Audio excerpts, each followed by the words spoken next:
É isso mesmo. Aí a gente faz assim, eu vou sugerir, vocês fazem a apresentação, tomem o tempo que acharem necessário, depois nós abrimos para debater, para conversarmos sobre o tema, assim, de uma forma bem tranquila, assim, para a gente mais perguntar para vocês alguma coisa sobre a pesquisa, ou então mesmo comentar sobre o tema principal, ok? Fica aí então, vou passar a bola para vocês. Vocês devem ter uma dinâmica, né, que combinaram. E boa apresentação. Tá, ok. Pessoal, vocês estão vendo que eu compartilhei uma imagem? Está aparecendo aqui sim. Tá, né? Pronto. Então, a Alana vai dar início. Boa noite. Dá para me ouvir bem? Sim, muito bem, Alana. Tá. Se começar algum barulho muito alto ou vento, vocês avisem que eu estou num ambiente aberto. Vamos lá. A nossa equipe, né, vai falar sobre os professores na pandemia, as adaptações que o ensino teve que ter diante disso.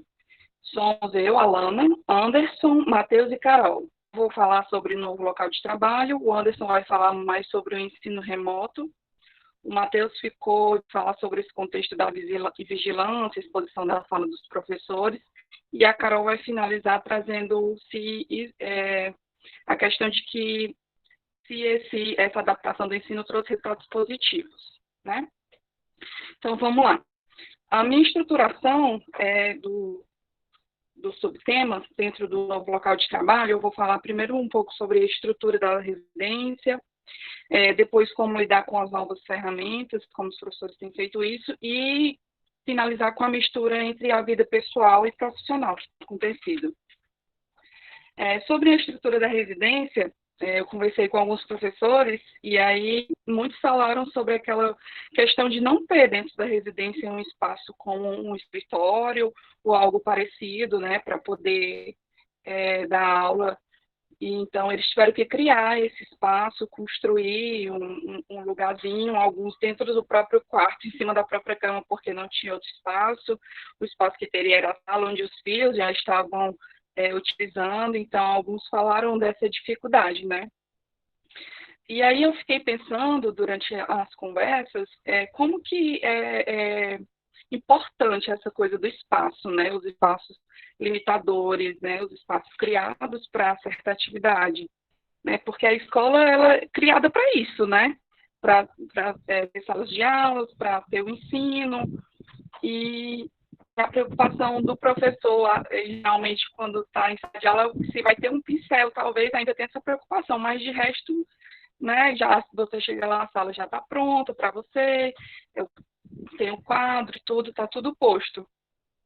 Então, eu fiquei pensando sobre isso e eu acho que vai ser muito difícil, assim, o ensino de sala de aula ser substituído pelo ensino remoto. Eu acho muito que por conta disso, porque, tipo, meu namorado, ele é designer, então desde quando começou a pandemia, ele está trabalhando de casa, mas a única coisa que ele precisa é de um computador de ponta. Então, para ele está perfeito. O professor não, né? O professor, ele precisa de todo um aparato para chamar a atenção dos alunos. Então, eu fico pensando muito que talvez o ensino à distância ele venha para auxiliar, mas eu acho que vai ser bem difícil para substituir, assim, a sala de aula de fato. E a segunda coisa, dentro da estrutura da residência que eu fiquei pensando foi o silêncio, né? A dificuldade de você ter o silêncio dentro da sua sala e ter o silêncio dos alunos, né? Chamar a atenção dos alunos, porque às vezes você mora perto de uma avenida que tem muito trânsito, às vezes você tem criança em casa, você está dando aula e entra uma criança no meio do nada. E eu moro na periferia, né? E quem mora na periferia sabe que tem vizinhos barulhentos, tem os velhos vendedores aqui na minha casa, tipo, começa às 7 da manhã, o vendedor de coentro, aí vem o vendedor da tapioca, vem o carro do ovo, o carro do caldo, o carro do churros, é barulho o dia inteiro, então fica bem difícil, assim. Eu fiquei pensando muito sobre isso. O segundo ponto para a gente explanar é como lidar com as novas ferramentas, né? Então, a educação, como tudo no mundo, né, sofreu com a pandemia e aí teve que substituir, né? a lousa pelo computador, né? E aí agora tudo videochamada. Então veio essa necessidade dos professores de estudar mais. Eu fiquei lembrando muito da fala da Luana. Ela falou que foi buscar por conta própria, fazer cursos. A professora Carla Luana, porque ela tinha sempre a vontade de estar fazendo uma boa aula, caprichada. Ela teve que aprender a editar vídeo, a subir vídeo. Então, muito isso, né? Os professores simplesmente tiveram que começar a dar aula sem ter nenhum tipo de treinamento. Alguns não tinham equipamentos, tiveram que investir dinheiro em equipamento, comprar um computador ou um celular melhor, uma internet melhor, para poder conseguir, né, continuar dando aula como eles sempre deram, com qualidade para os alunos. E aí, eu fiquei pensando também nos professores mais idosos. Meu pai é professor, ele tem 64 anos, mas ele está de licença por conta de uma pandemia, então ele não está passando por essa questão. E eu tenho certeza que eu ia trabalhar junto com ele se ele estivesse passando por isso, porque meu pai ele é totalmente fora de tecnologia. Então eu fico pensando nesses professores que são de outras gerações, que têm um ensino totalmente tradicional, como que eles estão lidando com isso, né? E aí eu peguei um dado do IBGE, da Pesquisa Nacional de Amostra por Domicílio Contínuo, que mostra que 30% dos lares brasileiros não têm acesso à internet, ou seja, quase um terço da população não tem acesso à internet. Isso é muita gente, então é o problema inicial para você tentar ter um ensino remoto, fazer com que a internet alcance essas pessoas, né? E dentro da questão da mistura, né, entre a vida pessoal e profissional, essa coisa de você estar em casa, de você ser mãe ou pai, ser professor, ser dono de casa, tudo ao mesmo tempo, dentro do mesmo espaço. Aí vem de novo aquela questão da importância de um espaço limitador de atividades, limitador de funções, né? Você está dentro de casa, o professor passou a ser integralmente tudo junto, né? Então, misturou totalmente a vida pessoal com a profissional. Além disso tudo, você está no meio de uma pandemia, então você perdeu algum parente muito próximo, você perdeu amigos, né? Então, toda a preocupação de você estar ali atarefado com o trabalho, e ainda tem essa preocupação, porque pior ainda, você está no meio de uma pandemia, né? E algumas pessoas moram com pessoas de grupo de risco, alguns professores, aí uma preocupação maior ainda. Se você tem filhos pequenos, você precisa acompanhar seus filhos nas aulas, né? Enfim, são muitas questões dentro da residência, misturando vida pessoal com profissional.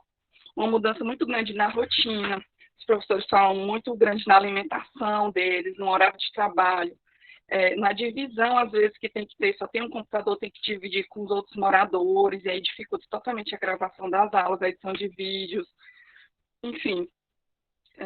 Então, realizar esse trabalho de educação à distância tem que ter muita disciplina e muito tempo. Então, tem sido muito difícil. Aí, para finalizar, eu queria falar um pouco sobre uma fala de uma colega minha, que é professora do César Carlos, ela é da Sociologia Ensino Básico, né? E aí eu fui conversar com ela para saber, de fato, assim, da sociologia, como que está sendo e tudo. Ela me falou assim, o César Carlos é referência, né, entre as escolas públicas de Fortaleza. Então, ela me falou que a escola teve uma grande adesão ao estudo remoto, que um grupo de professores mais jovens da escola já sabiam mexer em algumas ferramentas e eles se disponibilizaram a dar 2 oficinas para os outros professores. Ela falou que foi algo que tanto facilitou muito a vida deles, como foi muito encorajador para eles, né, buscar estudar e ter essa nova experiência. E ela traz que a maior reclamação de todos os colegas dela da escola é a ampliação da jornada de trabalho, porque você passa mais tempo dedicado ao trabalho do que antes, muito mais, às vezes até 4 vezes mais, ela diz, porque a plataforma exige uma preparação de material diferente para as aulas, né? Porque ela fala que você tem que fazer material para o aluno que tem acesso ao ensino remoto e outro material para o aluno que não tem acesso ao ensino remoto. E aí você tem que corrigir as atividades desses 2 grupos também. Então, ela fala que é uma demanda de tempo muito grande. Tem até uma fala dela que abre aspas, existe uma preocupação e um trabalho, abre aspas, existe uma preocupação e um trabalho que é novo. Isso toma um tempo muito grande. a gente tem a impressão de que a gente não termina nunca, fecha aspas. E aí também outra questão é o contato diário e constante com os alunos, porque ela fala que além das plataformas, criou-se grupo de WhatsApp, como a gente fez, né, para facilitar. E aí os alunos, tipo, ela falou que não tem dia, não tem hora e não tem lugar. Os alunos estão a todo tempo mandando mensagem. Eu até peço desculpa, professor Alexandre, que eu lhe mandei uma mensagem no domingo. E o senhor me respondeu com muita satisfação. Quando ela falou, eu só lembrei desse dia. Mas, enfim. E para concluir minha fala, é só trazendo um dado que a Josiara me mostrou do César Carlos, que ela disse que todos os professores hoje, 100% dos professores estão conseguindo dar aula lá no César Carlos no ensino remoto, e que 91% dos alunos conseguem ter acesso à internet, né?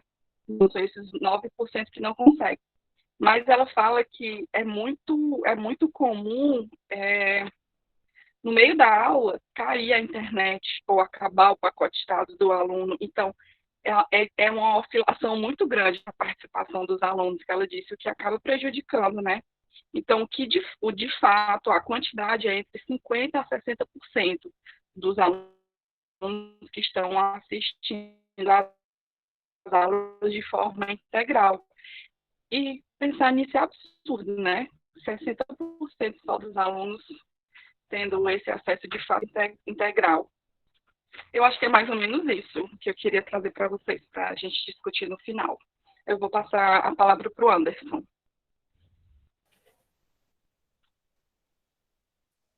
Boa noite a todos e todas. Gente, assim, caso minha voz falhe, é porque minha internet às vezes dá umas quedinhas, né? Então, continuando o que a Alana começou a falar, eu vou falar sobre o ensino remoto, né? Aí eu vou tocar em alguns pontos, que são adaptações dos conteúdos, o material didático, como avaliar o aluno em aulas síncronas, o aumento de atividades e avaliações e o controle de presença. Eu queria começar falando sobre as adaptações do ensino, né? Sobre o momento, porque no início até foi algo muito confuso, né? Porque você começa um ano dando aulas presenciais, do nada para, né? Você tem ali algumas semanas em que se tenta saber como é que vai ser os próximos dias, as próximas semanas, e aí você começa a ter as aulas remotas, né? Em alguns locais antes, em alguns locais depois. Só que aí já gera algumas problemáticas, né? Tanto esse período de estabilidade como esse período quando se começa. Por quê? Hoje ainda esses processos ainda estão em construção, apesar de você ter meses já com aulas remotas, meses já com experiências, com coisas que deram certo, com os professores vendo que algumas coisas também deram errados, mas isso ainda tá um processo de construção, eu acredito que para todos os professores, né? Então, houveram testes que os professores fizeram, experiências, pelo momento que a gente está passando e tudo, e aí que se observa várias limitações nesse processo, né?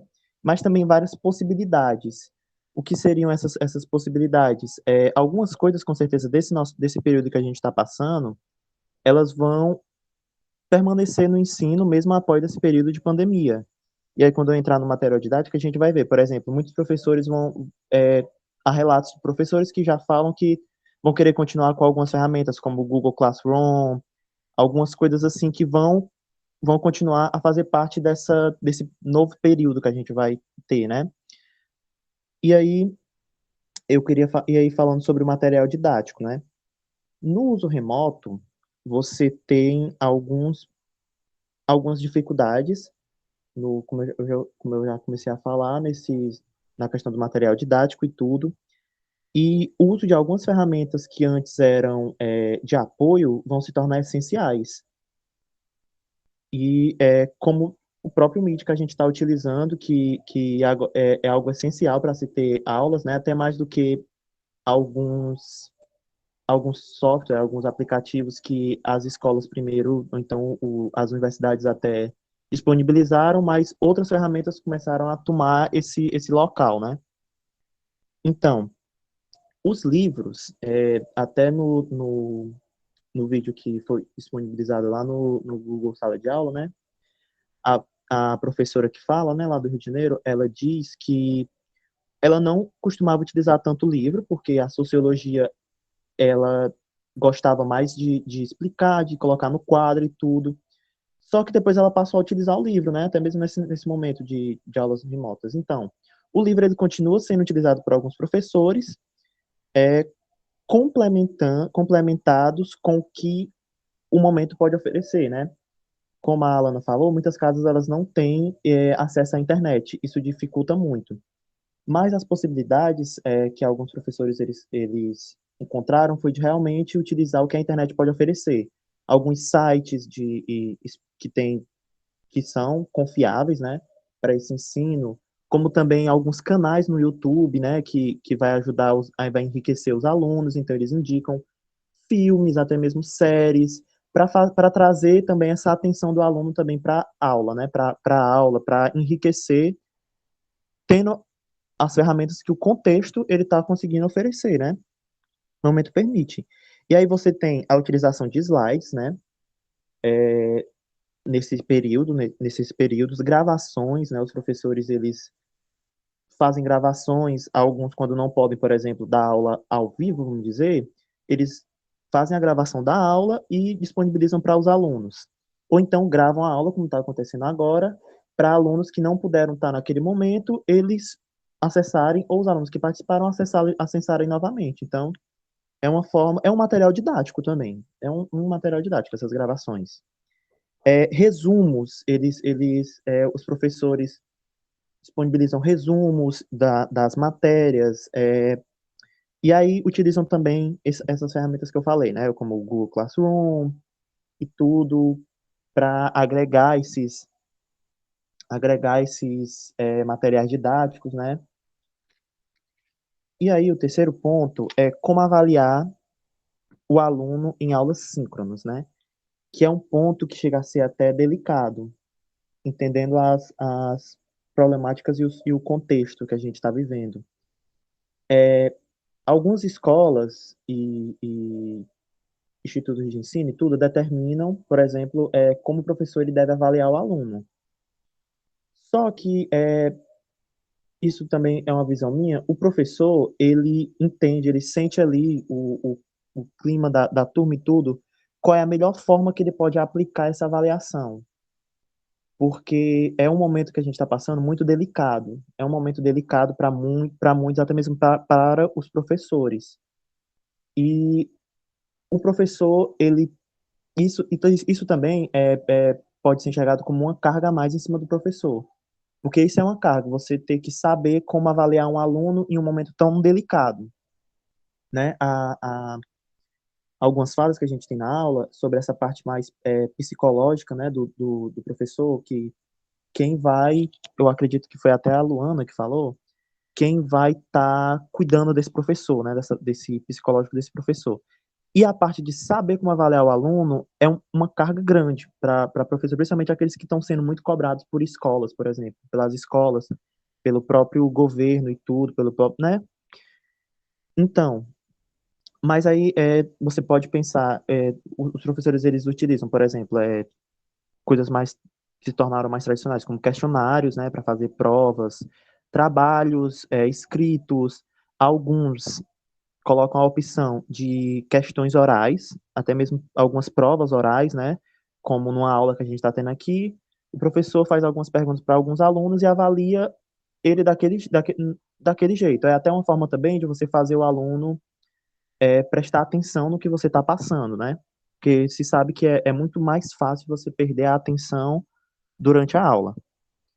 Então, e apresentações, né? Apresentações que já eram utilizadas no momento, né, que era presencial, mas que se tornaram até mais frequentes nesse momento.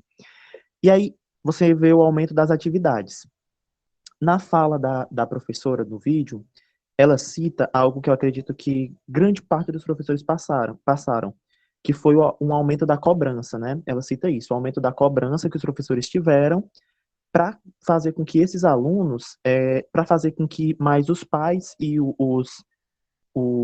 a coordenação, tudo a direção, soubesse que os alunos eles estão sendo ocupados, né?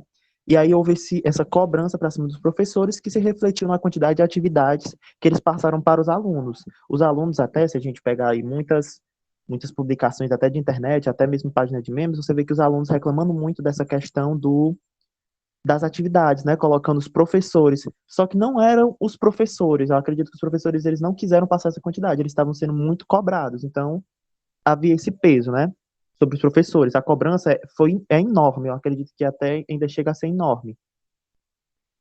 E aí, também era uma forma de prender a atenção dos alunos, né? Depois que houve esse período de mais estabilidade, a questão das atividades elas foram se adequando e foram até diminuindo, mas nesse início houve realmente esse peso por cima dos professores que refletiu na quantidade de atividades dos alunos, né? E aí se chega na questão do controle de presença, né? Como fazer esse controle de presença em aulas síncronas, né? Em aulas remotas, sendo que também tem que se levar a questão de que muitos alunos não têm nem acesso à internet, né? Então, as escolas, né, elaboraram alguns métodos de avaliação, né? Por exemplo, eu vejo às vezes minha irmã, né, que tá tendo aula, eu vejo a estratégia de alguns professores, até mesmo na universidade eu já vi alguns professores já relataram a forma que eles fazem a avaliação não, o controle de presença, alguns, eu já escutei a minha irmã, né, minha irmã, ela faz o nono ano. Alguns fazem até por áudio, né, perguntam tal nome, a pessoa presente, tudo. Outros podem fazer por mensagem, por exemplo, outros pela entrada do aluno no Meet, às vezes, nos aplicativos que estão sendo usados. Só que alguns, eu toco sempre no vídeo porque ela falou muitas coisas importantes para essa parte das aulas remotas, né? Ela fala que, por exemplo, a professora fala que uma escola ela pede o print das mensagens dos alunos que estavam lá presentes, né? Pede o print das pessoas que estavam presentes para mostrar quais eram os alunos que estavam presentes. Então, são diversas estratégias, né, que foram elaboradas para pegar essa parte da presença, que eu acredito que continua sendo também uma parte complicada de você fazer a chamada, apesar desses métodos, né? E aí, eu toco numa coisa que eu percebi também, por exemplo, que é a questão principalmente nas experiências que eu vi, por exemplo, da minha irmã, que teve alguns professores que davam pontos pela questão da presença dos alunos e também da participação, né? Porque a participação, ela muitas vezes mostra que o aluno, ele está realmente presente naquela aula, está assistindo, ele não está com o celular ali, deixa o celular tocando na aula e vai fazer qualquer outra coisa. Então, essa também é uma maneira de se avaliar essa questão da presença. No mais, eu acredito que é isso, né? Eu vou passar agora para o Matheus. Certo, boa noite, tudo bem? Vou dar prosseguimento. Estão me ouvindo? Só vou dar um... Muito Sim? bem, Matheus. Perfeito. Pronto. Seguindo, eu vou tentar abordar esse tema contexto de vigilância. Logo abaixo aí nessa tela está novo local de trabalho, o meu tema é contexto de vigilância, certo? E eu vou tentar abordar de partir de assunto macro para o micro, certo? E então, no macro, eu tento ver contexto de vigilância quando a gente fala de Big Data, né? Que é algo que está sendo muito comentado, muito debatido e eu vejo pouco consenso sobre esse assunto. E assim, a Big Data nada mais é que um grande volume de dados usado de maneira feito mineração de dados para aquele dado virar uma informação, né? Porque dado por si, um dado, ele só vai virar algo a partir do momento que eu boto uma inteligência sobre ele, que eu crio uma informação, né? Eu posso ter vários dados, mas não tem nenhum algo coligado sobre ele, então ele não gera informação. Então, a Big Data, ela entra com o conceito da Big Data? Eu pegar vários locais de informações e coligá-lo a eles. É o caso da Google, que ela faz quando ela integra a sua conta Gmail ao seu YouTube, ao seu modelo de preferência, e aí ele vai armazenando informações de vocês com IA, né, que é a inteligência artificial, para dar sua preferência de gosto, o que você gosta de buscar, o que você gosta para si, né? O que você não gosta também, ele vai tirar da sua preferência. Visto isso, é acessar o YouTube. Ele molda a sua preferência ao que você busca, né? Então, assim, a Big Data, ela sempre vem com lado positivo e negativo. E no lado negativo, é ela controlar tendências. Se eu posso moldar o seu jeito de ser, o seu jeito de pensar, eu sei o que você pensa, eu posso controlar o que eu posso passar para você. Eu vou criando tendências, né? Que é o que as grandes marcas tentam fazer. Há uma consultoria na minha empresa, há hoje uma área só de BI que lida com Big Data, que traz informações, que coliga informações de empresas concorrentes e tenta trazer para a gente qual a melhor maneira de agir diante do público, certo? Então, assim, não é algo mais que está fora a parte, que está lá só restrito a Facebook, a Google. Não, já está, assim, a Big Data já está sendo usada pelas empresas aqui mesmo do Ceará. Já é uma empresa que usa disso, já trabalha com esse conceito, né? Então, assim, trazendo para o ambiente escolar, o que foi comentado, né? O que eu escutei mais, o medo dos professores no quesito de que está passando aquele conhecimento para a Google, está passando para uma grande fornecedora de dados e está sendo auditado, né, monitorado. Então, eu escutei esse relato de professores. E grande exemplo que a gente vai ver aí, isso é o lado que eu vejo negativo, e no lado positivo a gente vai ver grandes plataformas de cursos online gratuitos, como acho que a Coursera, que é uma plataforma que é mundial, ela tem, tanto a USP tem cursos que aborda ela, cursos gratuitos, que é enorme, e aqui também tem a Udemy, que também são plataformas com grandes cursos maravilhosos, e com preço bem abaixo. Então, assim, ela tem os seus lados prós e contras, então tem sempre esse balanceio, né? Um exemplo que a gente pode ter de controle de dados sobre Big Data bem claro, tem um documentário no Netflix, o nome dele em português The Great Hacker, só que em português é Privacidade Hackeada, certo? Que ele vai abordar o escândalo da Cambridge Analytica sobre a manipulação de dados usando o Facebook, certo? Como eles usaram os dados do Facebook para manipular eleições, né? Que foi o caso que o Trump foi acusado, né? E o Mark Zuckerberg teve que a sentença de público, a júri popular, né? Que chama, a falar sobre esse quesito desses dados, né? Então, assim, como a gente está sendo monitorado, como a gente se deixa ser monitorado. Então, a partir do momento que você entra no Gmail, a política lá está bem clara, eles deixam bem claro que pode estar tentando pegar as suas preferências de gosto e suas maneiras. O Instagram tem isso, o Facebook tem isso, certo? Hoje o Facebook mudou, né? A partir de 2015 ele muda as regras para não, se eu não me engano, eles podem ter o acesso, mas não podem divulgar. Tem uma regra, depois desse escândalo da Cambridge, eles mudam o protocolo de regra deles. Mas, assim, é bem brando. Um exemplo, que se vocês, saindo agora um pouco do mapa, né, mas se vocês quiserem trabalhar com Big Data, tem um curso da Data Science Academy, certo? Esse curso é gratuito, tem curso sobre Python, que é uma linguagem que usa muito para IA e Big Data, e Power BI, é uma ferramenta da Microsoft, só que ela é open source para baixar. Então, você pode fazer o curso lá da DSA, é 60 horas, um curso maravilhoso, e lá dá a oportunidade de você, com seu próprio Google ou Facebook, conectar via API.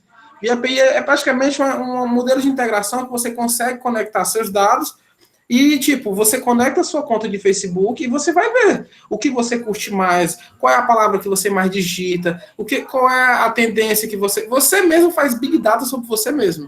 É bem interessante e gratuito. Você conecta a sua conta, o Twitter está isso gratuitamente, o Facebook dá isso gratuitamente via API. Lógico, você vai conectar na sua conta, né? Ele dá gratuitamente para você acessar seus dados. Aí você tem que só fazer um login. Aí lá você vai ver o que você conecta mais, o que você curte mais, o que você rejeita, ele dá o que você evita de ver. Então, assim, você faz uma big data sobre você, né? Uma análise bem profunda sobre você. É bacana. Bem bacana. E saindo, né? Então, assim, saindo desse ambiente de big data, desse ambiente de nuvem, né, que parece muito nebuloso para a gente ainda, e eu creio que com o tempo isso vai tanto desmistificar um pouco isso, porque eu acho muito interessante a gente estar um pouco próximo disso também, entender mais e até comentar mais sobre isso, porque eu acho que é um tema que vai ser muito tendência. A gente vai trabalhar. Eu vejo Big Data hoje um tema muito alto, muito prático. Seguindo.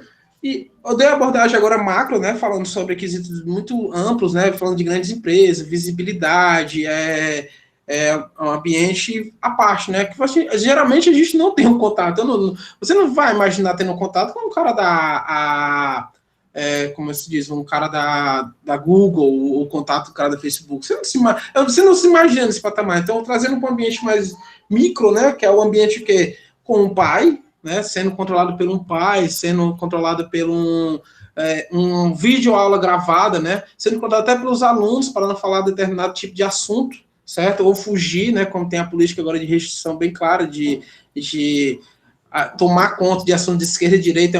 É uma discussão bem crítica falar hoje em ambiente escolar, né? Principalmente com os pais vendo, né? Você tomar um pouco, você pode ser tendencioso para a esquerda, tendencioso para a direita, é um problema hoje. Isso eu escutei mais a minha professora, posso considerar uma tia minha, né? Que ela dá aula de português no ensino médio. Ela teve pouco contato com os alunos, mais com o ensino médio, tentando trazer disciplinas, mas ela, assim, aulas são gravadas, você toma um cuidado maior para falar determinados assuntos, no qual você falava no ambiente de sala de aula. Então, assim, tem esse aspecto de monitoria bem próximo do professor. Já no espaço infantil, eu tenho um contato da prima minha, que ela não é professora ainda, ela é auxiliar, certo? E da irmã da minha esposa, que ela é a minha prima é do Antares, que é um colégio particular, e a irmã da minha esposa é do SESI Senai, que é um colégio público, né? Então, assim, qual foram os principais pontos que ela notaram? Os pais ficaram mais próximos dos alunos no ensino fundamental. Os pais sentiram mais a proximidade com o aluno. Então, assim, a vigilância sobre o assunto repassar às crianças foram bem maiores, mas também teve o lado positivo. As crianças se sentiram mais adeptas a acatar aquelas ordens dos professores. Teve o aspecto da monitoria do pai, né, em cima dela. Então, assim, ela ficou mais próxima da sala de aula. Assim, pelo menos nesse ponto, né, quando os pais acompanharam, porque para você pegar uma criança de 4 anos, 5 anos, deixar em frente um computador, ela não fica. Então, assim, tem que estar o pai ou um responsável pela criança para acompanhar a aula, né? No caso, no SESI Senai, tanto no Antares quanto no SESI Senai, eles estão aplicando hoje o ensino híbrido, né? Botar poucos alunos na sala de aula e o restante fazer online, né? Então, falando agora com minha prima, teve um caso agora com 2 pessoas pegaram Covid e aí fecharam um polo lá do ensino fundamental por conta de 2 funcionários. Então, assim, ainda está bem tenso para o retorno das aulas, por conta. Ela me falou agora, na parte da manhã, que teve que fechar. O dela ainda não fechou, porque não teve. Eles estão fazendo testes semanais da Covid, né? Para justamente estar próximo do aluno e tentar trazer. Porque é a pressão também dos pais para voltar a trabalhar, porque muitos pais usam a criança, principalmente em redes privadas, que botam as crianças em ensino integral, né, por conta de ter para eles trabalharem, porque geralmente em ensino integral você vai ter uma família que geralmente a mãe e o pai trabalham. Então, já ensino público, você vai ter mais a mãe como dona de casa, vai ter um perfil mais com a mãe ou a avó que vai poder acompanhar. No privado, geralmente é um casal que mora num determinado ambiente que precisa deixar sempre deixa a criança tinha 1 ano dentro da escola. Então, assim, tem essa pressão muito grande na rede privada. Foi notória a pressão para começar em julho as aulas. Ela passava, o Antares, no caso eu presenciei o Antares por conta da minha prima estar perto de mim, eu estava presenciando essa pressão para ter esse retorno, certo?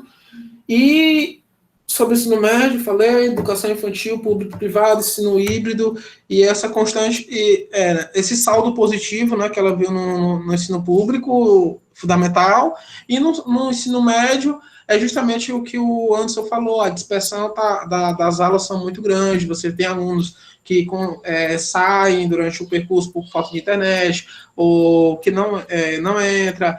Então, assim, tem uma dispersão bem maior, justamente o lance de você centralizar todos os alunos, e você está num ambiente que você simplesmente pode abrir uma página e estar em outro mundo. A internet possibilita isso, você abrir uma página e sair pronto, estou em outra realidade, sair dessa realidade, estou em outra realidade. É muito fácil. Então, a disciplina e a organização, tanto do professor e do aluno, tem que estar bem, coligadas, tem que estar bem unidas, porque para haver uma dispersão é muito alta, principalmente para pessoas que não tinham esse ambiente, né? Esse ambiente foi novo, como você citou. É um ambiente que não veio como um projeto pedagógico de ser implantado. Foi algo ou implanta. Então, foi bem isso.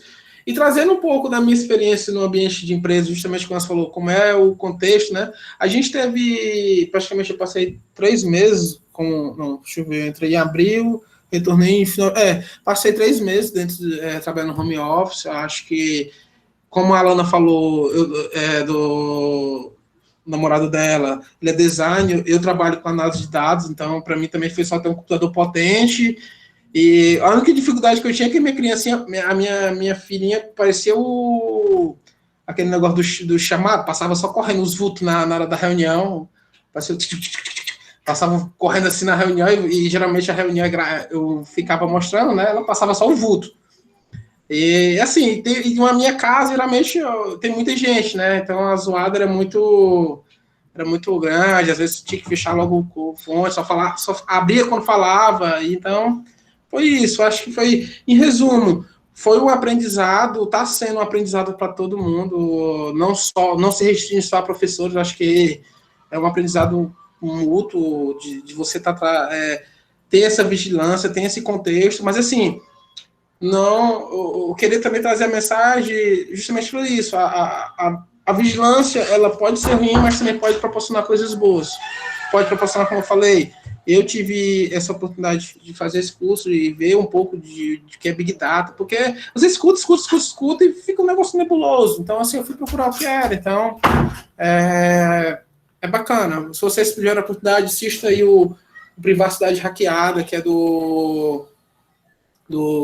que é sobre a Cambridge Analytica. Tem outros lá que abordam esse tema.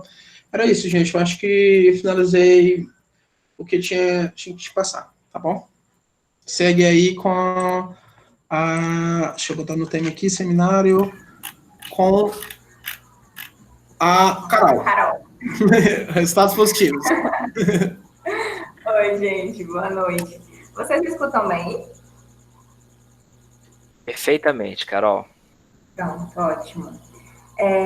Então, gente, se vocês deram uma analisada aí nessa imagem que a gente colocou para apresentar, ela ilustra bastante, assim, representa, né, os tópicos que os meninos já abordaram. A gente tentou trazer uma visão geral das principais adaptações que a gente consegue perceber e visualizar até agora, tanto como aluno e participante dessa experiência, né, de aula remota, como também a gente tomou bastante embasamento para a apresentação desse seminário, as entrevistas que a gente já pôde assistir e participar, tanto aqui nas aulas da graduação, como também as entrevistas que o próprio professor deixou como conteúdo extra aqui no módulo. A gente acabou citando bastante, né? O Alexandre até colocou aqui no chat o link do YouTube, que foram realmente entrevistas assim, muito inspiradoras para a gente tomar uma ideia do que abordar nesse seminário.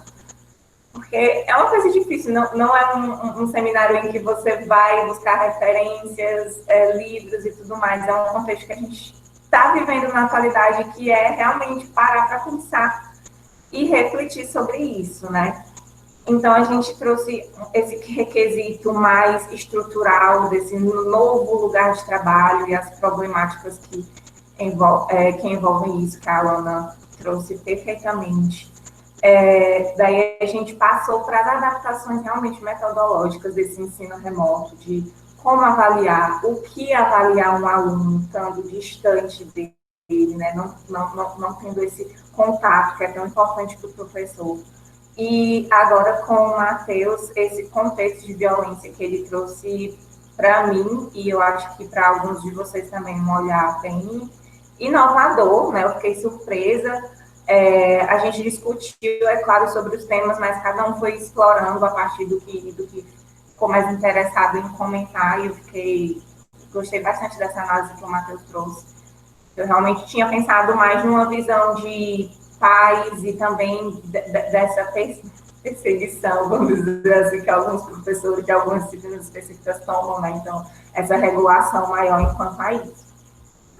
E nesse último tópico, né, que ficou comigo em relação, na verdade, já é uma chamada para a nossa discussão posterior ao seminário. Temos bons resultados com o ensino remoto? E cabe perguntar isso, já que é uma coisa tão inovadora, e como que a gente pode avaliar isso, entendeu?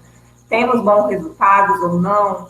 Acho que o resultado a gente tem que observar muito pelo aprendizado do aluno. E aí, como que a gente vai ter a certeza de que o aluno aprendeu?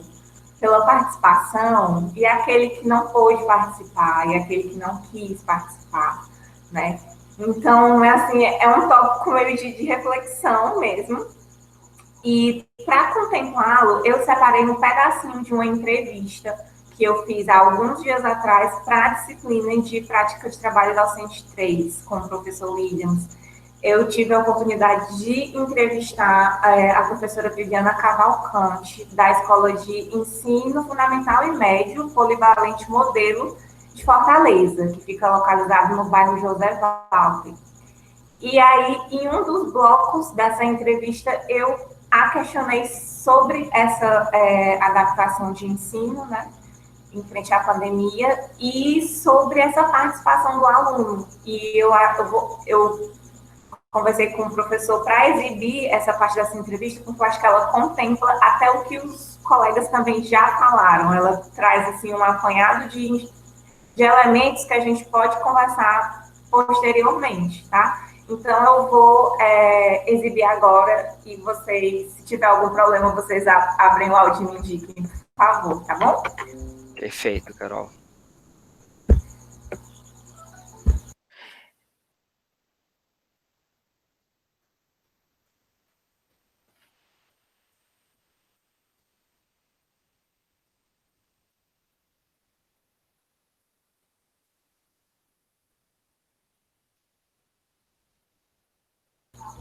Só um instantinho que o meu mouse parou aqui, eu estou usando do contato.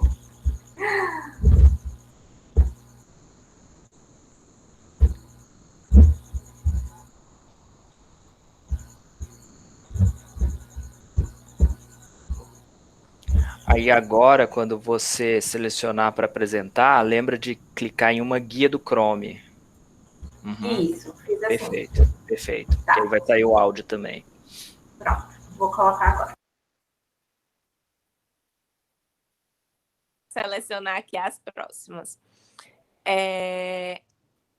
O quarto bloco é ensino de sociologia e também atualidade, então eu queria pensar um pouquinho sobre como é que está sendo esses desafios com a pandemia, né? Se você está conseguindo manter se você está dando aula, se está conseguindo manter o ritmo de aula, ou o que de novo que está surgindo com isso?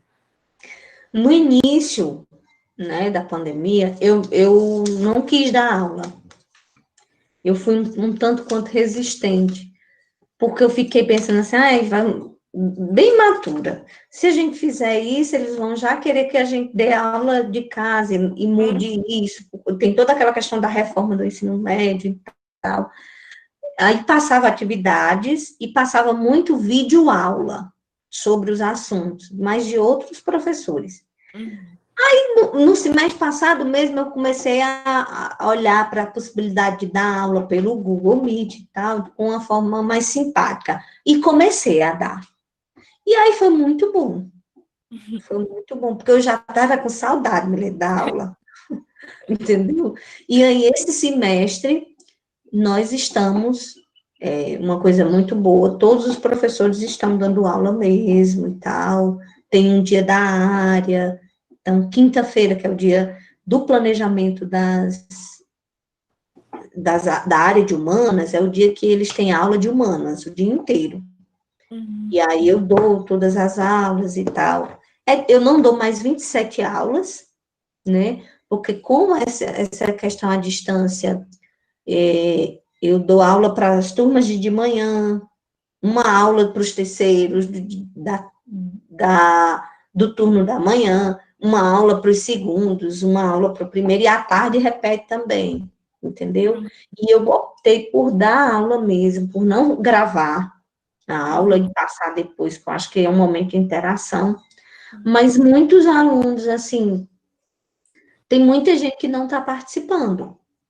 Tem muitos alunos, então eles trazem, meu colega está pensando que está de férias, só quer jogar Free Fire. Não sei nem como é que diz. Não sei o quê. Então, eles têm muito isso, eles trazem isso. Então, tem muitos alunos que têm acesso à internet, mas eles não. E tem uns que não têm mesmo. Que aí a escola, nós fizemos módulos para que esses alunos, já que agora existe uma certa, dá para sair, né? Eles buscam na escola um módulo. A escola, para ver se dá acesso à educação para todas e todos, né? De forma mais democrática. E é isso. Mas é desafiador esse processo, porque nós nunca tivemos formação para isso. Né? Eu lembro que na disciplina de didática se falava muito em questão de usar os recursos tecnológicos e tal, mas eu não sei nem se existia Meet nessa época. E olha que também não faz tantos anos assim, entendeu? Mas nós não tivemos uma formação até porque nós nunca vimos a educação à distância com olhos muito bons. Tem uma galera que acha muito interessante, muito bom e tal, mas eu particularmente não gostava, entendeu? Então, agora é pela necessidade, e assim, dá certo quando nós queremos. Eu só acho assim, nós precisamos ter maturidade para isso. Né? Nós precisamos ter maturidade para ter aula à distância. Porque senão, meu filho, você vai levando assim. Porque não é só a aula ali. Muitas dificuldades do ensino à distância. Assim, uma pergunta que eu tenho é, você realmente está conseguindo essa interação na aula virtual, né? Você consegue que os alunos te respondam, porque até mesmo em aulas de graduação existe um pouco assim de resistência e de falta de comunicação. Então, eu imagino assim, com adolescentes, e como é que seria dar aula para esse público e conseguir realmente o aprendizado e essa interação, né? Pois é. Mulher, teve um dia que foi meio frustrante. Uma turma, acho que foi uma turma de as segundas séries do turno da tarde. Mulher, eu perguntar, porque eu ficava dando aula do mesmo jeito, só que era sentado, porque eu acho ruim. Estou pensando em ficar em pé agora. Mas os meninos, alguns não respondiam. E, mulher, apareceu de 3 turmas, de mais ou menos 35, 40 alunos, foram 8 alunos. Nossa. E essas 8 criaturas, entre 8 e 10, você pergunta uma coisa e as criaturas não respondem, é meio que frustrante. Não é nem responder porque não saiba, é porque possivelmente eles só deixaram lá ligado. Entendeu? Porque quando eles não sabem, eles dizem, nós já temos intimidade suficiente para, professora, eu entendi e tal, certo? Até porque alguns não. Mas também tem outras turmas que tem aqueles que são bem calados, mas tem uns que têm uma ótima interação, embora uma pouca participação, uma frequência pequena, entendeu? Mas é um dia de cada vez, é uma coisa que nós estamos tentando fazer, né?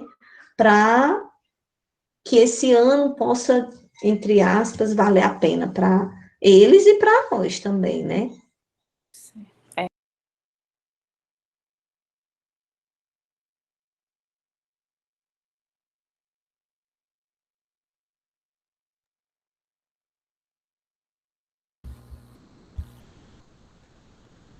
Pronto. Queria trazer para vocês esse trechinho. E aí, o que acharam? Pessoal, eu acho que dá para a gente explorar essa pequena fala da professora, assim, em muitos elementos, tanto do que os outros colegas do grupo já trouxeram. Contexto de vigilância já se aplica logo no primeiro momento de fala dela, que ela disse, eu não queria dar aula, eu tinha receio de dar aula. Então, o que esse professor está pensando, ainda mais esse professor de sociologia, que é uma disciplina que é sempre ali agredida, sempre atacada, né? Então, o receio dessa professora já me deixou, assim, bastante, assim, reflexiva e de realmente, você fica com medo. Eu ficaria com medo também, entendeu? E em relação à participação, como eu já disse no início da minha fala, a aprendizagem, nesse momento, a gente pode tomar pela participação, pelo simples fato do aluno estar ali, estar fazendo parte das discussões, estar ouvindo, estar lendo, mesmo que minimamente alguma coisa, mas e se esse aluno não aparece? De 3 turmas, de 35 a 40 alunos, 8 alunos em sala de aula. Então, volto à pergunta, estamos tendo bons resultados ou vamos estar, nesse ano, passando inúmeros alunos de anos sem eles realmente terem sido contemplados com a aprendizagem, entendeu? E é isso a contribuição que eu queria passar, e acho que a gente pode discutir, se vocês tiverem alguma dúvida agora, querem se aprofundar em alguma coisa, estamos aqui. Muito bem, pessoal. Sim, queremos conversar várias coisas com vocês. Só que antes de eu passar aqui, eu já vi que tem colegas querendo se inscrever, fico super feliz com isso. Acho que é a hora boa da gente debater o trabalho dos colegas. Só que antes de passar, eu queria só falar uma coisinha assim para vocês. Eu estou assim absolutamente satisfeito e feliz com a forma como vocês organizaram esse trabalho, o jogral que vocês fizeram, os 4, assim, vocês falaram que não conversaram muito, mas imagina se tivessem conversado, porque, gente, isso aqui deu uma fluidez, né? E eu fiquei pensando muito quando a Carol chegou no final e falou sobre bons resultados e como avaliar isso. Eu digo aqui da minha perspectiva, do professor de vocês, esse seminário de vocês é um indício muito bom, muito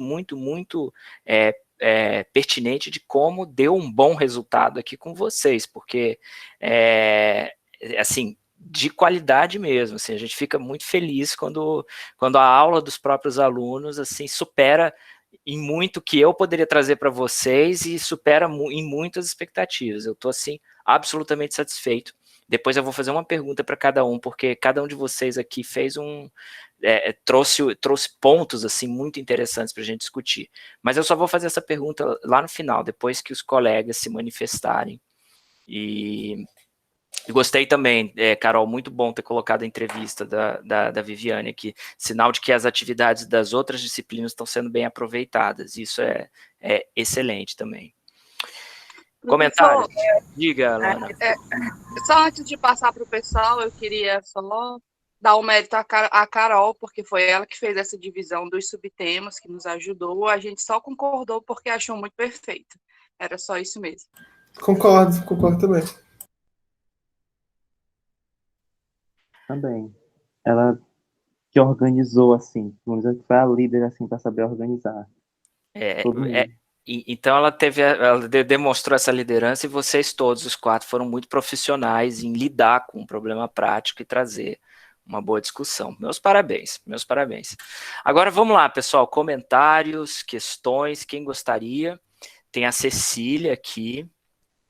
Eu acho que a Vanessa também fez um comentário aqui. Vanessa, explica para nós isso que você falou aqui. Alguém mais que gostaria de fazer alguma pergunta para eles?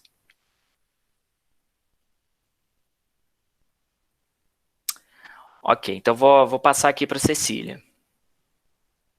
Cecília, à vontade.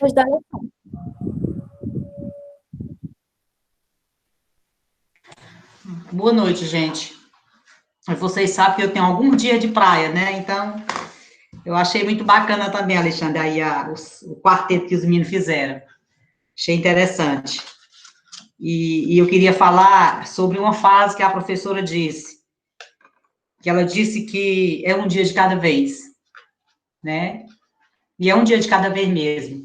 Eu lido com o professor todo dia, né, com aluno, com a situação da escola, e eu nunca vi professor tão, assim, ele vai do melancólico à euforia, mas é um sentimento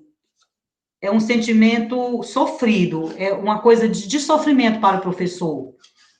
Você percebe nitidamente que o professor está sofrido, porque ele mesmo se cobra. Essa semana, os professores, parece que eles entraram numa sintonia cósmica. De uma hora para outra, ficou todo mundo comentando no grupo da escola, o que é que a gente faz que os meninos estão sumindo? E aí um dizia, eu não sei mais o que é que eu faço, se eu boto o nariz de palhaço, ou se eu canto, ou se eu brigo com eles, e o outro dizia outra coisa, e o outro dizia outra coisa. Então, assim, isso que a professora falou dos 8 alunos, gente, é horrível dar aula para as fotografias. Agora mesmo eu estou falando aqui, vocês estão olhando para a minha foto aí de alguma forma, ou para os colegas. Então, assim, é um novo normal terrível, que todo mundo deseja que passe, né? E ter essa coisa de que o professor se cobre, porque, às vezes, o professor, ele é extremamente dinâmico, ele tem afeto pelos alunos, ele dá aula de uma forma muito interativa. Ele é o cara que transpira a interação com os alunos. Então, imagine um professor desse dando aula aqui, de frente a uma tela. Isso é muito sofrido. E, assim, não sei se vocês perceberam a expressão que ela fez. Um dia de cada vez.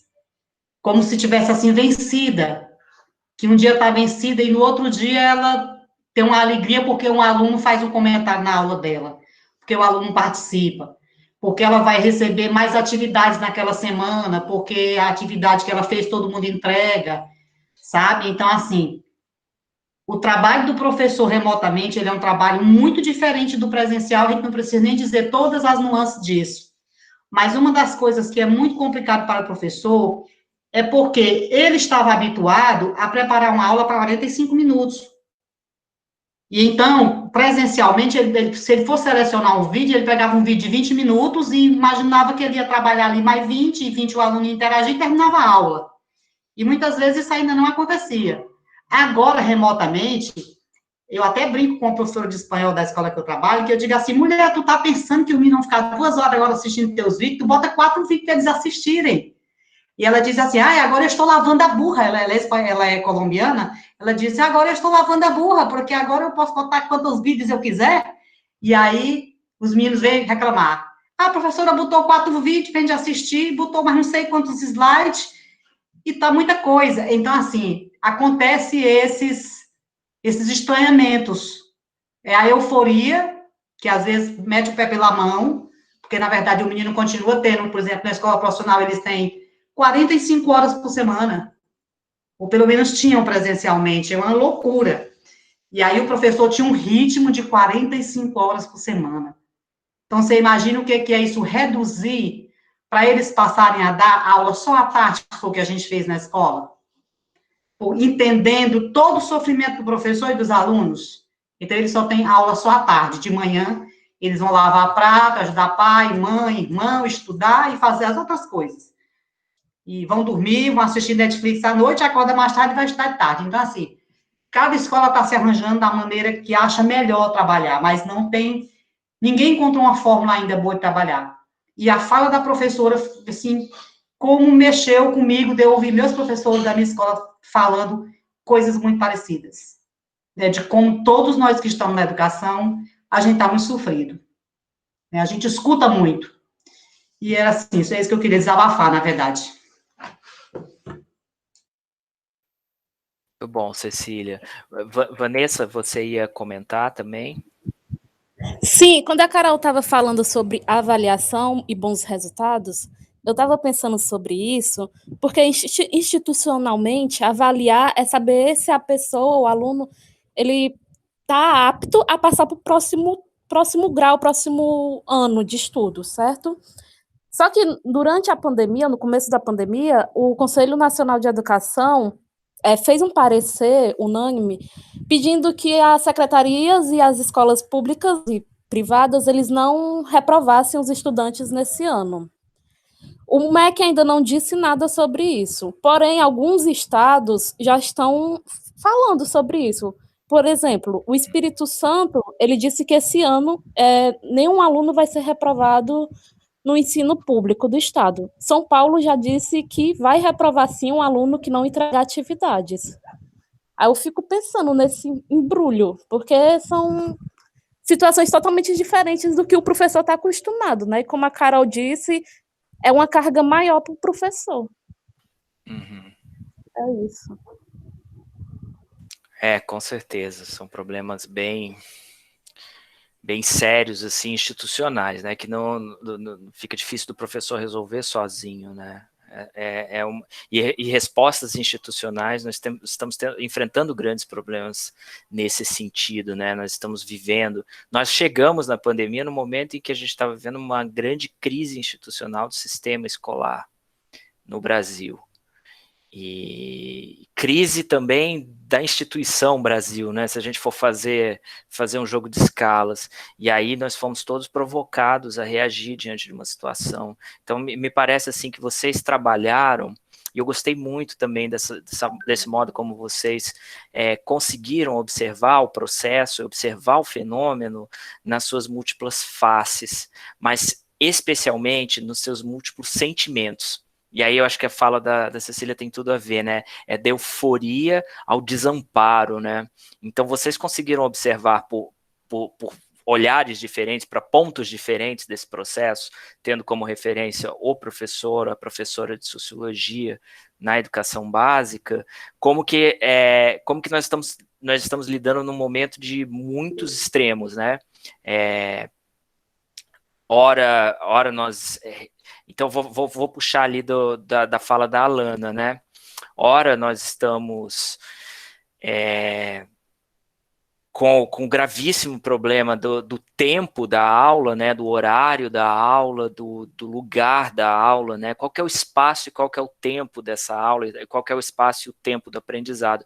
Isso é muito complicado se a gente olha pelo lado da precarização do trabalho, dos recursos, do acesso dos alunos para a internet, e dos tempos e dos recursos e das casas dos professores. Por outro lado, quando a gente começa a pensar também, bem, isso tem um ônus enorme, mas tem uma questão aqui, aquele lugar restrito que era a sala de aula num determinado horário, num determinado estabelecimento escolar, aquele lugar que era o lugar do aprendizado e do ensino, ele está expandido também no tempo e no espaço. E assim, do mesmo modo em que há dificuldade em se nos conectarmos num determinado momento, o trabalho está lá todo disponível a qualquer momento. E há também, assim, é mais difícil falar com vocês, assim, porque a gente não tem a sala de aula.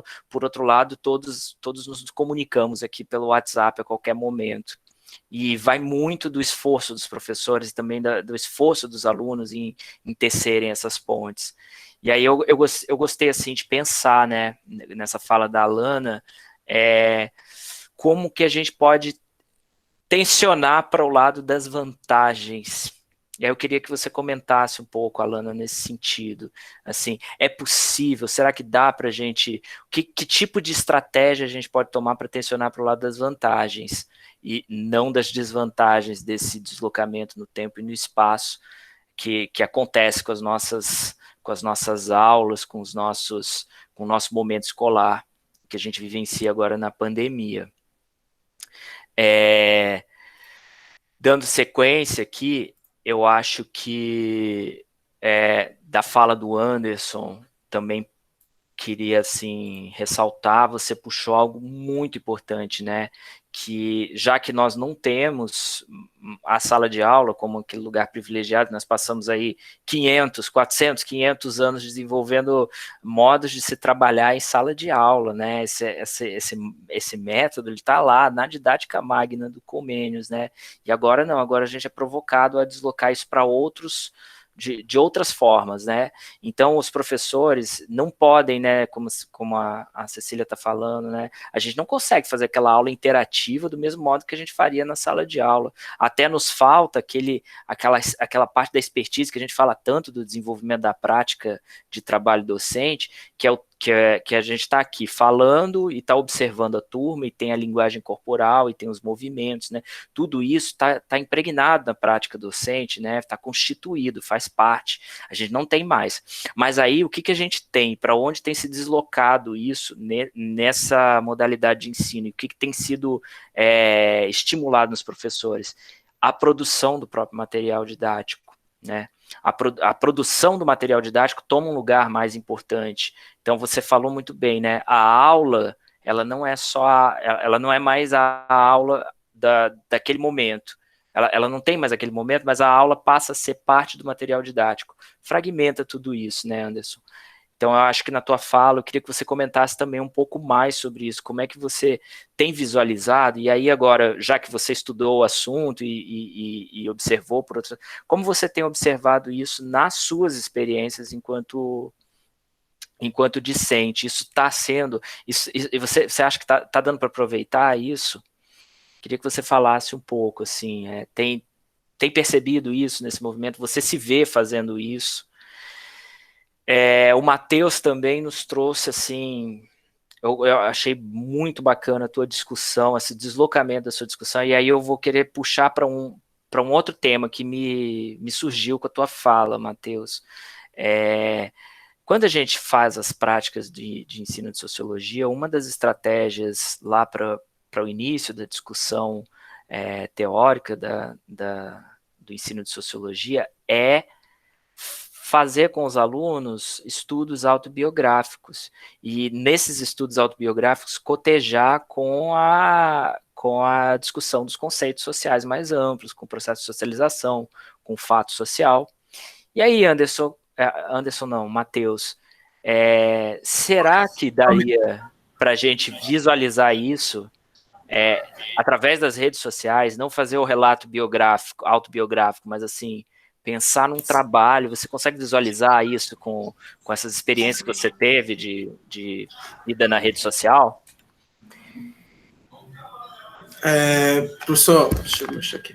Seguinte, você está falando aí no quesito de estar uma autobiografia de você, passar... Dentro da rede social, das atividades no cotidiano na internet, assim, como que a gente poderia pensar isso para ensino de sociologia, invertendo a lógica, né? Não estamos vigiando, vamos fazer o autoconhecimento, a autoanálise e trabalhar isso com categorias sociológicas. Eu acho sim possível. Assim, a tecnologia, ela está buscando cada vez mais, assim, se você pesquisar um pouco sobre programação, ela busca cada vez mais atrair o maior público possível, né?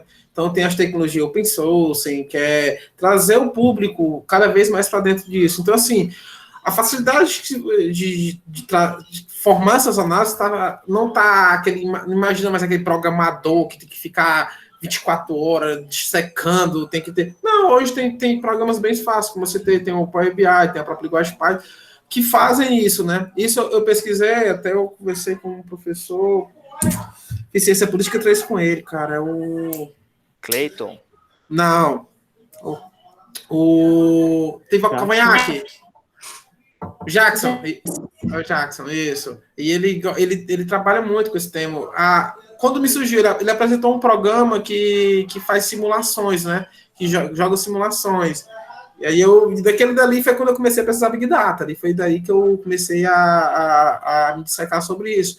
E aí a gente teve uma disciplina de estatística, eu tive, né? Tô falando aqui, nem todo mundo está na mesma rotina, né? E o professor de estatística falou sobre uma menina que fez um trabalho pegando dados do Twitter com linguagem Python, quais as palavras que eram mais utilizadas na política quando falava de determinado assunto. Quando eu falo de determinado assunto, qual é o que se dá mais, de acordo com a publicagem, de acordo com a hashtag Fora Bolsonaro, qual os comentários que vem mais. Então, assim, ela com 3 linhas de código, ela fez essa pesquisa. Algo que inimaginável, você fazer uma pesquisa de um país com 3 linhas de código para buscar. Então, assim, lógico, tem um conhecimento por trás, mas foi 3 linhas de código. Ele ressaltou isso, foi 3 linhas de código. Mandou buscar fora Bolsonaro, buscar quais são as palavras mais ditas que tem mais, quais são as palavras mais repetitivas que tem. Aí ele buscou. Então, assim, não é algo que está lá para o cara lá do Google, que precisa ter um pós-graduado, doutorado. Não, você consegue ter acesso a essas ferramentas e de forma gratuita. Tanto que eu botei até o link da DSA, que é gratuito. Mas realmente você precisa de sentar um pouco e entender a ferramenta. Mas é possível. Não é, e tipo assim, não é algo de se assustar. Eu acho que a principal lição é essa, não se assustem. É uma ferramenta que é possível, você consegue fazer ela para próximo de você. Eu, particularmente, consegui, e assim, eu não considerei tão fora do comum, certo? É isso. Muito legal, vamos falar em breve sobre como fazer isso para o ensino médio, vai ser muito bacana. E para a Carol, por fim, também desviando um pouquinho, mas não muito, Carol, queria que você falasse um pouco da entrevista que você trouxe com a professora Viviane, né? Como é que o que ela lhe falou no final? Eu conheço o seu roteiro, né? E eu sei que no fim do roteiro das entrevistas, o pessoal que está fazendo prática 3, muitos de vocês têm perguntado assim, qual que é a mensagem que você daria para o licenciando que está, para o colega que está aí se formando na licenciatura. Você lembra o que ela falou? Você chegou a fazer essa pergunta para ela? E se fez, fala para nós qual foi o resultado disso, porque agora todos nós nos interessamos na entrevista. A pergunta é sobre o conselho, né? Isso. É o conselho que você está perguntando? Pronto, isso. Lembro perfeitamente. Eu estou colecionando esses conselhos. Pronto, professor, e foi uma coisa, inclusive, que me marcou bastante, que eu coloquei no relatório do Williams, que o conselho dela foi exatamente, seja uma professora pesquisadora. E eu achei incrível, porque foi um assunto que eu simplesmente não toquei sobre isso em nenhuma das minhas perguntas. E era um assunto que nós já estávamos discutindo aqui em Prática Docente 1 e também discutindo em Prática Docente 3, mas uma coisa que eu não abordei de nenhuma forma na disciplina, ou na entrevista, né? E o conselho dela foi esse, e explicou os porquês, né? Você sempre tem que estar buscando e você tem que estar se especializando e mostrando o que você sabe até para você ser valorizada. Então, assim, as justificativas dela para isso foram muito incentivadoras, na verdade. E eu até a agradeci no final da entrevista, fazendo esses apontamentos do quanto ela tinha me tocado ao dar esse conselho com essa frase, entendeu? Foi incrível. Incrível.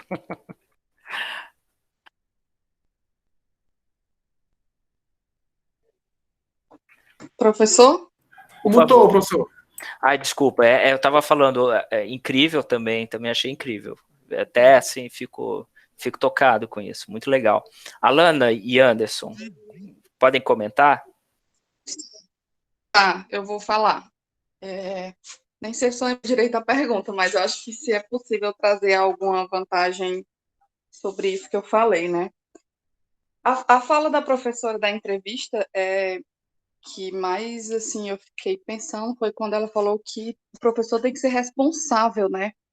Porque essa minha colega que eu entrevistei do Sai da Causa, a Josiara, ela é muito responsável. Então, ela trouxe para mim essa fala de muito tempo que ela está tendo, muito. E eu fiquei pensando, cara, a Josiara ensina sociologia, que é uma aula por turma. Imagine os outros professores, né? Mas por que que ela tem esse trabalho? Ele tem esse trabalho porque ela é responsável, ela tem a preocupação de passar para o aluno o conteúdo, de passar a reflexão, de trazer as discussões da sociologia, né? E eu acho que o que acaba afetando isso é não ter a formação, né? Que a professora também falou. Os professores não tiveram formação para estar dando aula como eles estão dando agora. A formação foi sempre para ter esse contato humano, controlar o aluno pessoalmente é muito mais fácil, saber se ele está ali atento de fato na aula, enfim. Então eu penso que é uma troca mútua assim para isso dar certo. É a responsabilidade do professor, mas também é a vontade do aluno de estar ali e assistir a aula e não só colocar o celular, desligar a câmera e o microfone e deixar lá e fazer outras coisas, né? E eu acho que entra também a tecnologia, né? Então é professor, aluno e tecnologia, são as três coisas trabalhando juntas, assim, para isso dar certo e talvez trazer alguma vantagem. E eu queria só comentar que quando a Cecília falou, eu fiquei pensando que a gente, em nenhum momento, eu pelo menos não tinha parado para pensar assim nos diretores de escola, coordenadores, né? Que a gente fala muito do professor pelo que eles estão passando, e eu fico imaginando os diretores pelo que eles estão passando, tendo que lidar com esses vários professores de várias personalidades diferentes, uns eufóricos, outros tristes, ou às vezes no mesmo dia a mesma pessoa, um momento eufórico. Enfim, eu fiquei pensando sobre isso, assim, como tem sido difícil estar lidando com toda essa situação. Se a Cecília puder falar. Nossa, É isso. que excelente, Alana, é verdade, hein? Fica a dica aí também para quem for trabalhar com Alexandre, evasão, conversar com os diretores. eu acho que ela acabou de dar uma ideia para a nossa equipe, viu? Pois é, pensei a mesma coisa aqui. Eu acho que, aliás, Eu não você vou é nem muito falar responsável. hoje. Vou ficar devendo para o nosso encontro. Muito, muito bem lembrado, Alana, é verdade. Verdade. Certo, né? Falar a questão das aulas, né, Alexandre? Assim, eu entendo que a aula, né, no caso, até a mesma aula gravada, eu como aluno, tendo essa experiência, muitas vezes eu acho muito bom acessar essas aulas, mesmo algumas que eu participo, porque em alguns momentos você está ali prestando atenção na aula, mas você pode ter acesso novamente àquele conteúdo, rever alguma coisa. É como comparando assim a um livro, né? Muitas vezes, se você lê um livro a primeira vez, absorve uma coisa, você lê de novo, absorve outra. E a aula, é, ela não pode ser vista, né? Porque ela não é um momento em que o professor ele está ali resumindo um conteúdo. Ela nunca foi isso. Ela gera muita coisa além até do que o assunto que o professor está passando, que tem ali no livro didático. Então, ela é um momento muito, muito enriquecedor, em que principalmente matérias como sociologia, filosofia, essa parte da humanas, até mesmo as matérias da parte das exatas, que é dividida na escola, né? Elas geram muitos momentos e muitos conteúdos, até além do que está sendo dito ali no livro, do que está sendo programado, do que está no currículo. Então, o momento da aula, ele é um momento em que os alunos muitas vezes trazem, né, isso, trazem situações para enriquecer a aula. Então, ela é um material didático dinâmico, né? Ela é um material didático muito enriquecedor porque ela traz essa junção da parte teórica, mas com a parte muito da experiência dos alunos, do professor, traz todo esse contexto. E eu enxergo ela dessa forma, né? Ela como um material didático, mas um material didático vivido, vamos dizer assim, muito mais vivido, né? É assim que eu enxergo. Adorei essa expressão, material didático vivido. Vamos trabalhar nela, Anderson. Muito bom, vamos pensar mais sobre isso. Muito bacana. Gente, mais algum comentário? Mais alguém quer fazer uma pergunta aí para o grupo? Mais alguém quer pegar a palavra aí para dar os parabéns para os colegas? Vou deixar aberto agora para vocês, tá bom?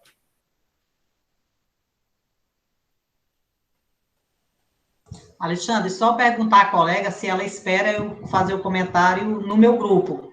Porque ela fez a pergunta e eu brinquei se pode ficar para eu fazer uma fala no dia da apresentação da equipe da gente, ou se ela quer que eu faça o comentário logo. Ela respondeu aqui no chat. Eu respondi no chat, Cecília. Eu aguardo, não tem problema não, vou ficar na curiosidade.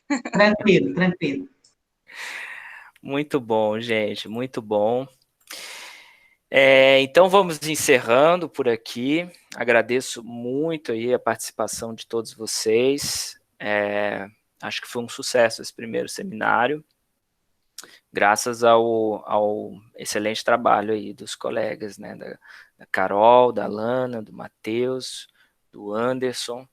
Então, na sexta-feira, nós temos aí, então, nosso próximo encontro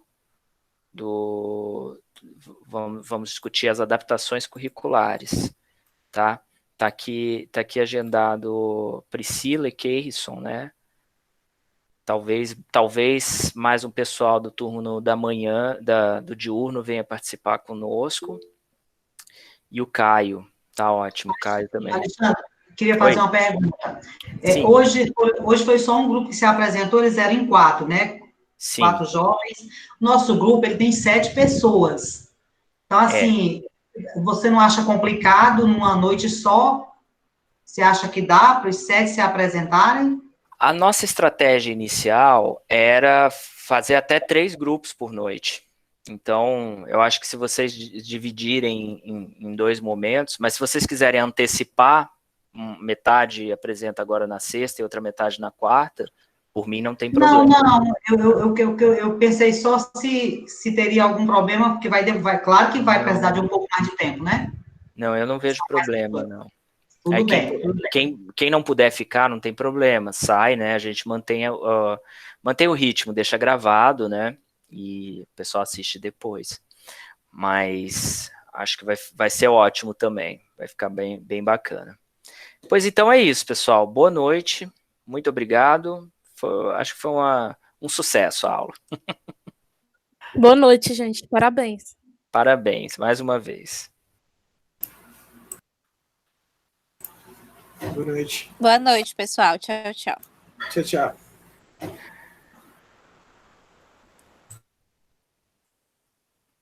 Interromper a gravação.